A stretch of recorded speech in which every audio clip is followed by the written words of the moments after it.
Good afternoon, ladies and gentlemen. Coming to you with another how-to video. Today we're going to be discussing relays. So we have here, a couple items that we're going to be going over. But give just a little bit of education. We're going to do the relays so we can help some of the beginners who are a little new to electronics and getting used to using relays. So why do you want to use a relay? Here's a few reasons. You got electrical isolation.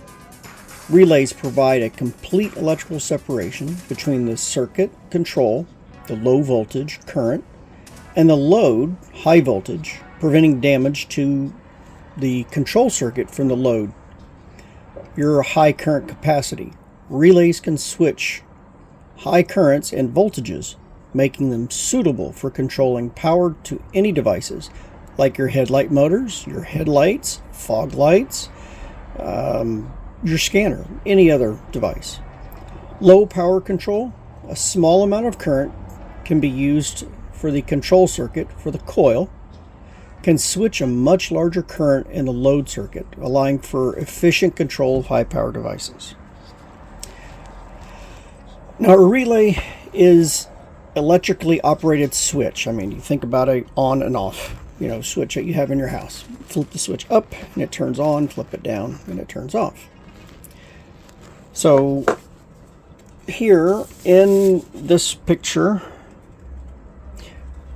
you'll see there is a coil here.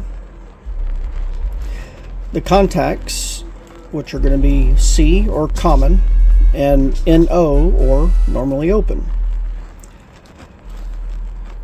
There are four different types of relays that are out there. There's single pole, single throw, and those are the ones that we're only going to talk about today. Well, that and the ones from ZA Electronics.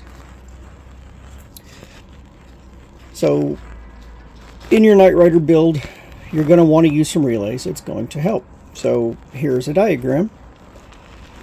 Here you see you have your coil, and the coil essentially controls this device here. So what we're going to do, this illustrates the coil getting no power. So the switch is in the off position. It opens. Whenever you flip the switch, we get this scenario. So I just put a battery in place to show power, energizing the coil, closes the switch, and turns on the light. Your feed up here, your common, can use 12 volt or ground. Whatever you put here is going to be output on this side whenever this circuit is closed. So if we turn off the power, we get this again. The circuit becomes open, the light shuts off. Again, any device you want to put here. So right now this is being used with 12 volt. So I've got a ground going, 12 volts coming from here. Right now it has no place to go. Flip the switch back on, and we close the circuit and everything powers up. So that should kind of help you understand. Now, all pins that we're going to be dealing with are numbered the same way. You have pin 87, 86, 85, and 30. They're always going to be the same. Pin 30 is going to be this one here, the up and down. Pin 86 is going to be here, 85, and 87. Now we're going to ignore this one. This is for a type of relay that most of the time we aren't going to be using. 85 and 86 are your coil. So again, as we discussed in here, that's the coil. That's what closes the circuit. When 86 gets power, then it closes the coil and allows whatever you have hooked to pin 30 to flow through to pin 87. So these two control the bridge or the switch, and these two are what the switch actually connects. So when you're wiring, let's say you want to hook up your fog lights. You're going to hook your power here. We're going to call this your common, because that's what it has in common with the other devices. This pin will go out to your fog lights, 12 volt. Your fog lights ground is going to go to the body. Here you're going to put a ground, because the coil has to have 12 volt and ground to operate. And on this side, you're going to put a switch or a button. If you use a button, it has to be latching. But when you flip the button, it's going to send 12 volt to here, which is going to close the switch inside, and it's going to allow your 12 volt to power from here to that pin and output to your fog lights. Now, another type of relay that many of us will use is going to be ZA Electronics. This comes with the pod buttons. So if you have the ZA Electronics season 2, 3, or 4, any doesn't matter, and you order the pods, you're going to get 2 of these boards. So all of the electronics will come with a manual that explains how to do it, but hey, we're men and women. Who needs manuals, right? Throw them out the window. It's really a good idea to read them. Alessandro puts a lot of time and effort into making the manuals and proofreading and getting help to make sure that they're easy to understand. So on all of his boards, the center pins are going to be your common. So whatever your device is that you're going to be giving power to, whether it be 12 volt or ground, that's going to go to those center pins. Now, the other pin that you're going to use is going to be normally open, or NO. That's going to be these outside pins on this side.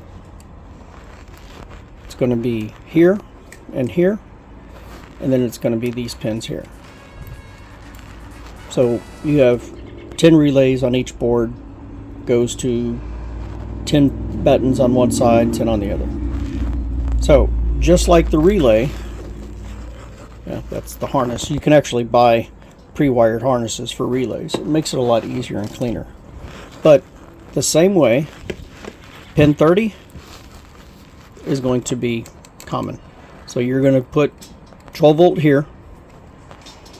When you activate your relay through one of your pod buttons, that circuit inside here is going to output the same voltage to that pin to your device. So power in, power out. This button or pin here is for your normally open, or sorry, your normally closed.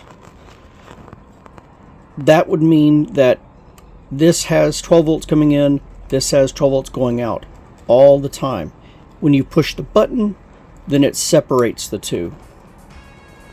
So I really don't see any reason for you guys to use this one. If you're familiar with electrical and you have a use for using the normally closed, then you can go and use that route. So I hope this helps, give you guys some understanding on how relays work. There's numerous other designs and relays that you can use. This is a 60 amp relay. You're probably not going to use these unless it had something to do with your ignition. You don't have anything in the car that's going to pull 60 amps outside of the starter, and it's going to pull more than that. So I just happen to have a 60 amp relay laying around that I could show you guys. So, and this is also a weatherproof relay. So just to kind of reiterate the wiring for the ZA relays. So the fuse box has constant power. The same power is here on this distribution block. So power comes from here flows up through here, comes to the common on each one, which is going to be the middle, and then it's going to output to the device. So number 4, I think, turns his turbine on. So this will output, comes around through here, and goes into the turbine. So when he hits the pod button, the turbine will turn on and off. So very simple wiring, even though it looks scary. I hope this answers some of your questions and allows you guys to feel a little more confident in using relays. I know some people get a little skittish and nervous, but you can do it, and I will help you. Guys, take care.